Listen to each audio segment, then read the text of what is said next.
We have just crossed over the first half of this year, and so I thought it would be a good time to kind of take inventory. We are coming together to support one another on this spiritual journey, so let's have a look. Let's have a look. Where have we been? This year, our theme has been open at the top. Open at the top. I'm going to close my eyes. You don't have to show me your hands here or online, but just feel into, have I been open at the top? Ask yourself that question. Have you been open at the top? Have you had new experiences? Discovered more things that you didn't know were possible or available or for you? We had some fantastic monthly themes. I'm remembering what if. Remember that month? We were asking, what if? And then we were all invited to the edge of our new becoming. And then last month, we looked at higher, deeper, greater, awesome love. Something like that. And we're going to continue. We're going to continue. And this month's theme I absolutely love. It is whole no matter what. Yes. Yes. Yes. Whole no matter what. If you have been listening to our meditations today, to the prayer, you heard the reference of wholeness. If you have spent more than 10 minutes with us, somebody has said, here, bless you, we believe that we are whole, perfect, and complete. And so that is what we're going to lean into even more profoundly for the whole month. But before we do that, I would invite you each to take a moment, perhaps let your eyes close and ask yourself, your true self, that is, where would you like to apply this teaching even more deeply? Perhaps there's a new opportunity coming your way, a new relationship, a new job, a new experience, travel. Maybe that is where you are asked to apply these principles, or perhaps a spiritual quality rises up within you that you would have a greater experience of. Perhaps it is love or peace or joy or freedom.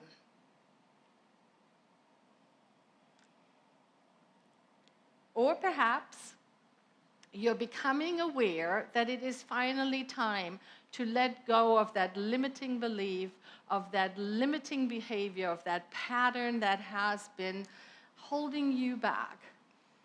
And you feel like you want to take the tools of this teaching to make that shift, whatever it is. I invite you to get clear on that, write it down, put it in your phone, or like in the olden days, grab a pen and write it in your hand. Because we don't want to forget it. Turn to a neighbor and tell them, this is what I'm working on. However you make it clear for yourself. Let's just do that for a second. Get really clear and write it.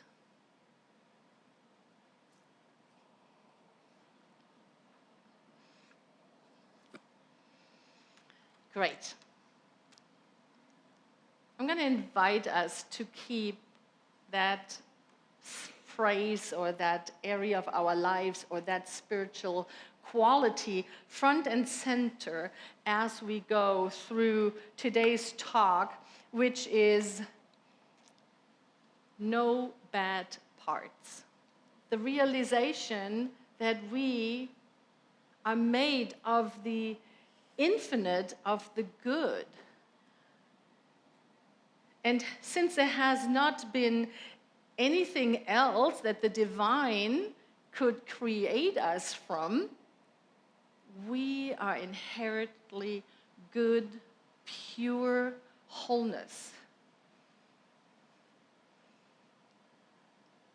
I so wish that we here at the New Vision Center and in centers such as the New Vision Center could have a magic wand. You know, just something we could wave. And anybody who sees it, gets in contact with it, would be able to release any ideas of separation, any ideas of limitation, any ideas that whatever has happened to me or whatever I have done before had an impact on my true self, or it didn't. There is a place within us, our true self, that has never been hurt, never been harmed. We cannot diminish it. It is who we are.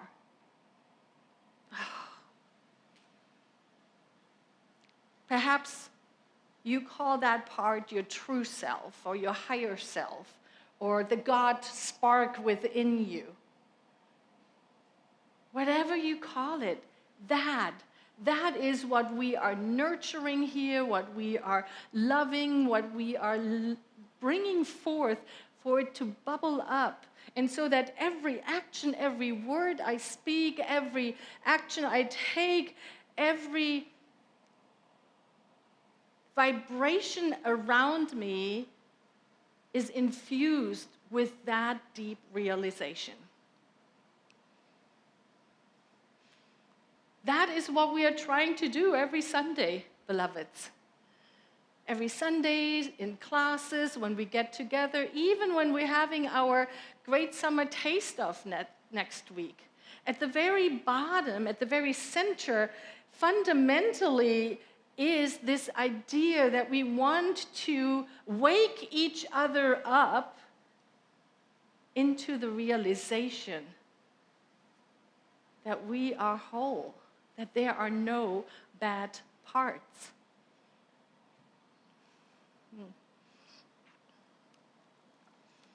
Now, Dr. Ernest Holmes, the founder of this teaching, brought together a lot of wisdom from other faith traditions. And he, through an alchemy process, I believe, made it his own and he shared it. And one of those talks that he gave, just about half a year before he made his transition, so in 1959, his very last talk at Asilomar, this beautiful place on the Pacific Ocean that many of us have visited, he gave what is called the Sermon by the Sea. And we have heard many of our speakers quote from this powerful, powerful sermon. And I would love to paraphrase a couple of things because I think they so dramatically speak to what I would love to share today.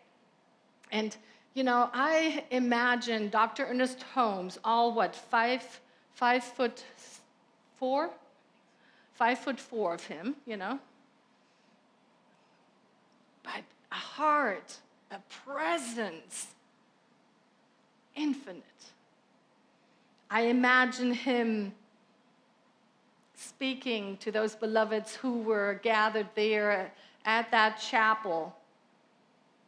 And he said something like this: give me just one person who is so anchored in truth that they no longer waste their energy fighting themselves.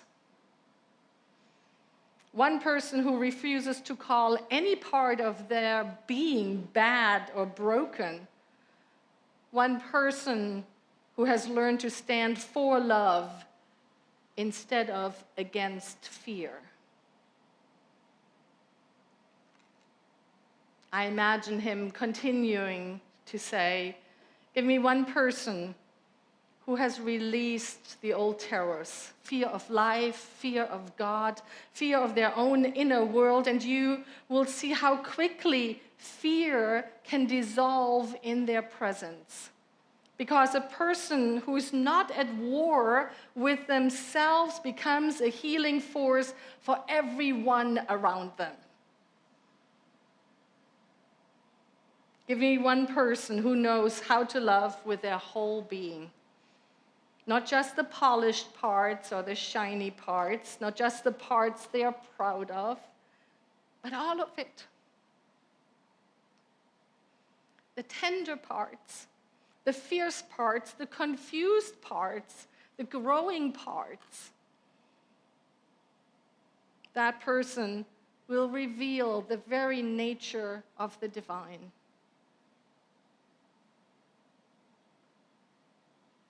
Give me one person, he might have said, who has awakened to the splendor within themselves.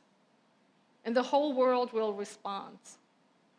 Because when one person remembers their wholeness, it calls forth the wholeness in everybody else.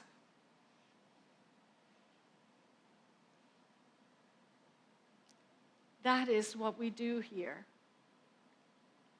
We work so diligently on accepting all of our parts. The shiny ones and the not so shiny ones. The ones where we say, ta-da, look at this. And the ones where we're like, and we practice with each other. And we walk it out with each other. On Sunday mornings, for sure, we point the way. But in the classes, that is where we're going deep. Next week, we are completing the latest foundational class.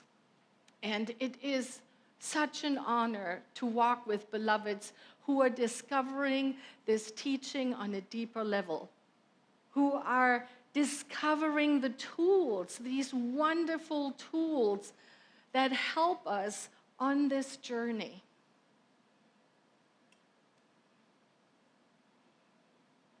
In the fall, I'll be teaching self-mastery, a class that practices exactly what we're talking about today, that practices being diligent when we look in the mirror and seeing our wholeness, not our wrinkles, not where we've fallen short, but our wholeness. Who has taken the self-mastery class here? Just wanting to, a few folks. Yes, yes. So much potential. I will need 2 teaching assistants for that class, just saying, because I really want you all to give yourself that gift. Because how do we get better in having something happening and then wanting to have a different experience? How do we get better at that? Practice. Practice, practice, practice, practice. I want to share with you a story of a beloved friend of mine. Some of you know that I like to play poker. It's a known fact. So Tom and I like to win at poker, I should say. So Tom and I, we are hosting a little poker game. And about half a year ago, we had a new person join us. And over the next couple of weeks, there was a pattern emerging. And this person would win a hand, sometimes a big pot, sometimes a not so big pot. And they would say something like, yep, there's my one winning hand of the night. And before long, it became a pattern. Every time they would win, they would say, yep, there it is, my one winning hand for the night. Well, I happened to have lunch with them, and I brought their attention to that. I said, I don't know if you noticed that, but that is what you say every time it happens. And if we go to the universe and say, I am a person who, guess what? The universe is mirroring back to us what we believe, what we vibrate out, what we say. Oh, they say, oh, that's interesting. So, forward a couple weeks, we didn't hear her say that anymore. Last week, the big winner of the night. She cleaned house, won the best hand of the night. And she said, wow, wow. And this is really why I'm sharing this story. Nothing is as powerful as the evidence we have found for ourselves. Can I get an amen on that?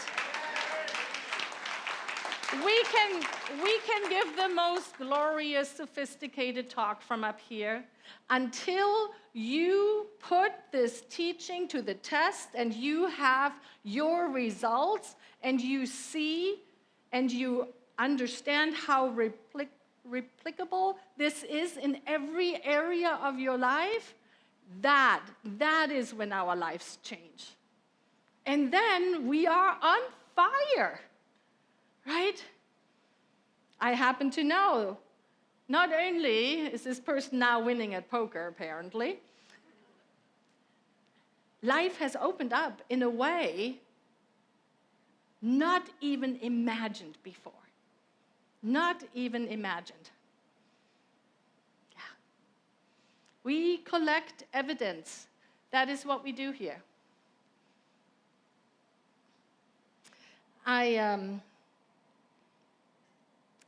We all have several mentors in this teaching. One of my mentors happens to be Dr. Roger Thiel, the Minister Emeritus of the Mile High Centrum in Denver. And one of the things that I love about Dr. Thiel is that he often takes words and he uses them as a bridge-building tool to help us remember things. So I was thinking about this. It's going to make sense in a moment when I tell you that what I really want to talk about today is how we can use this fantastic tool that Dr. Ernest Holmes calls spiritual mind treatment, and how we can use it to bring forth evidence in our life. Are you ready for it? Okay. So it's a gift. It's really a gift that Dr. Holmes gave to the world. We refer to it as a spiritual mind treatment, but we often call it affirmative prayer. Because although it is a prayer, it doesn't have anything much to do with the prayers we grew up with. Think about the prayers you grew up with. Mine were very much bargaining with God. Okay, if I pray every night, can I get a better grade in math? Something like that, you know? Affirmative prayer is not asking the divine for anything. It is not beseeching or bargaining or demanding anything. It is more accurately what we do to our own mind. The prayer helps ourselves to get into right receivership of what we claim we want. Let me say that again because it's so important. Prayer is not for God. God is the infinite. It doesn't need anything from us. Prayer helps us to open our hearts and to get in right alignment with that which we claim and which we call forth. That's what prayer is. And so Dr. Thiel came up with this wonderful, wonderful acronym for gift. So there is the G. God is. The first step of prayer.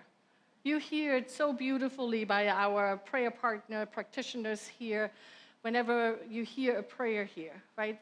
Often it is said, God is all there is. I want us to spend a little bit more time right now in this first step, recognizing that God is all the beautiful, seen and unseen, everything in the world. If you want to bring forth more awe in your life, perhaps recognize that God created the Grand Canyon. If you want to bring forth more abundance in your life, perhaps place yourself on your favorite beach and see the infinite of those sandcorns. If you want to bring more love into your life, think about where love is present in the world.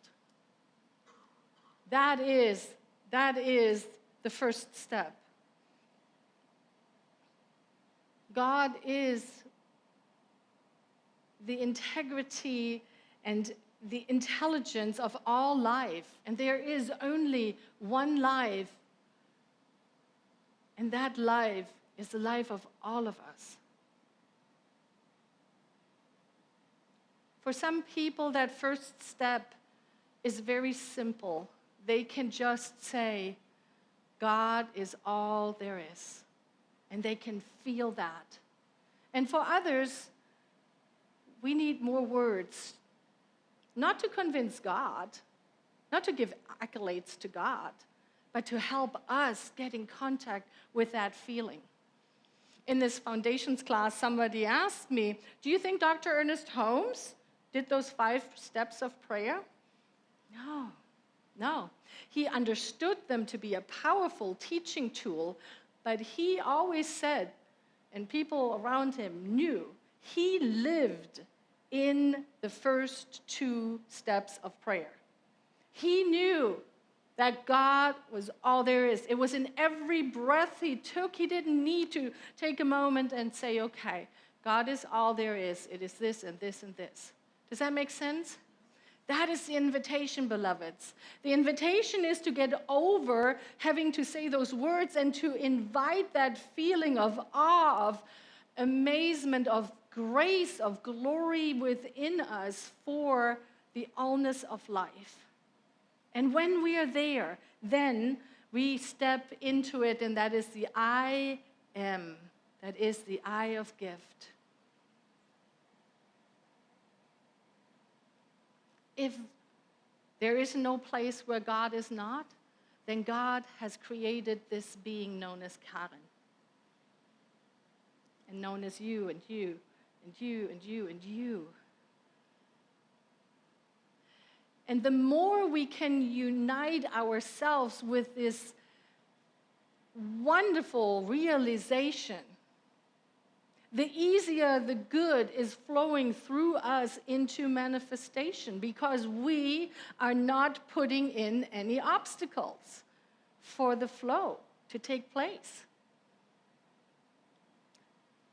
The good is already there. It has already been given. In this step, we are helping ourselves on a much deeper level to accept the good to flow through us.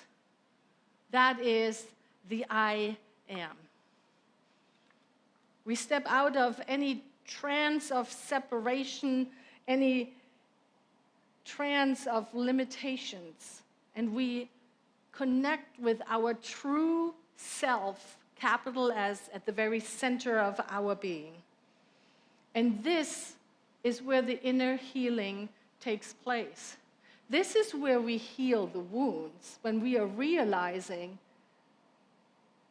that there's a place that have never been touched by the temporary experiences here on planet Earth.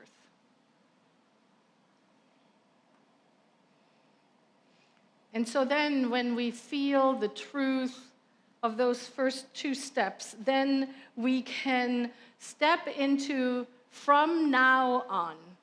From now on, and this is where we declare and decide what it is we want to bring forth. In the example of my friend, from now on, I am the person who wins at poker. From now on, I am the person who is loved and is loved and is the beloved. and love flows through me. From now on, I have a greater experience of this beautiful gift called life. From now on, I am who I am, wherever I am. From now on, I let go of having to be anything else. From the need to compare myself to anything else. From now on, I am.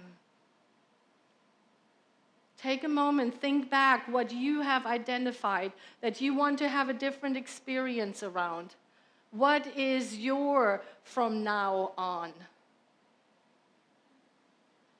From now on, more abundance flows through my life. From now on, relationships are up-leveled and mutually beneficial. From now on, the vicissitudes of life have no bearing on me. From now on. From now on.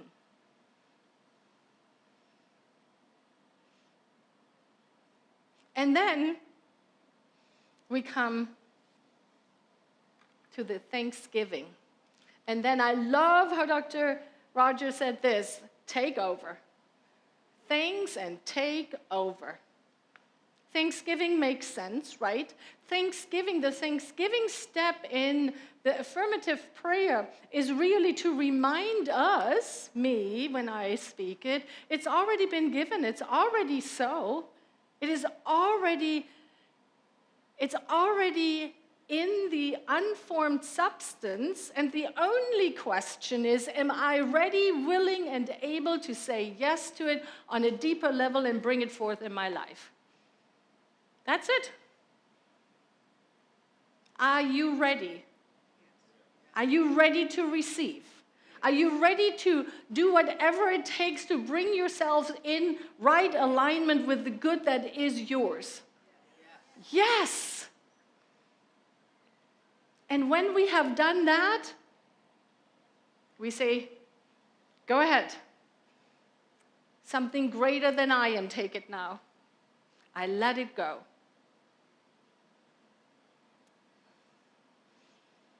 And so that, beloveds, is what I would like to invite us into for this next week. I think I messed a little bit with our title slide. You know, the no bad parts title didn't quite work for me. And I want to say, they're not just no bad parts. All of our parts are beloved parts. They are whole, perfect, and complete. And let's go ahead and cross out no bad parts and claim and live our lives from that place where we say, here I am, life.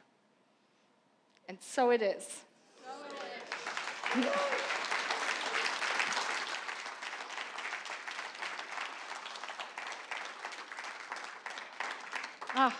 is. Well, let's go ahead and take all of that into prayer. And we just become still. Allow within us to rise up a picture, an image of love, of peace, of wholeness, of the divine, of the allness of life, of how glorious this life here on planet Earth truly is.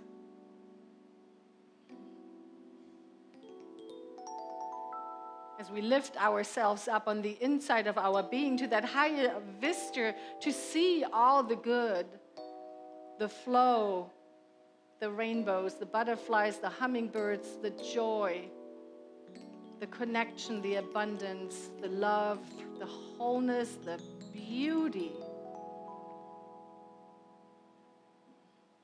And when we feel filled up with the knowingness of the goodness of the divine, we consciously step into it and we recognize that at the very center of my being is the divine pattern of wholeness, of love, of peace, of joy, as it is the truth of myself, it is the truth of every beloved. There's no exception. We might be not feeling good on the outside or challenged, but that does not matter. At the center of who we are this divine unfoldment. We are revealing the goodness that is inside us. And so I speak my word for all the beloveds who have placed a prayer request into our prayer ministry. I uplift each and every beloved that is part of the New Vision Center, has ever been or will ever be. For we are understanding that the prayer is answered in the very center of our own mind.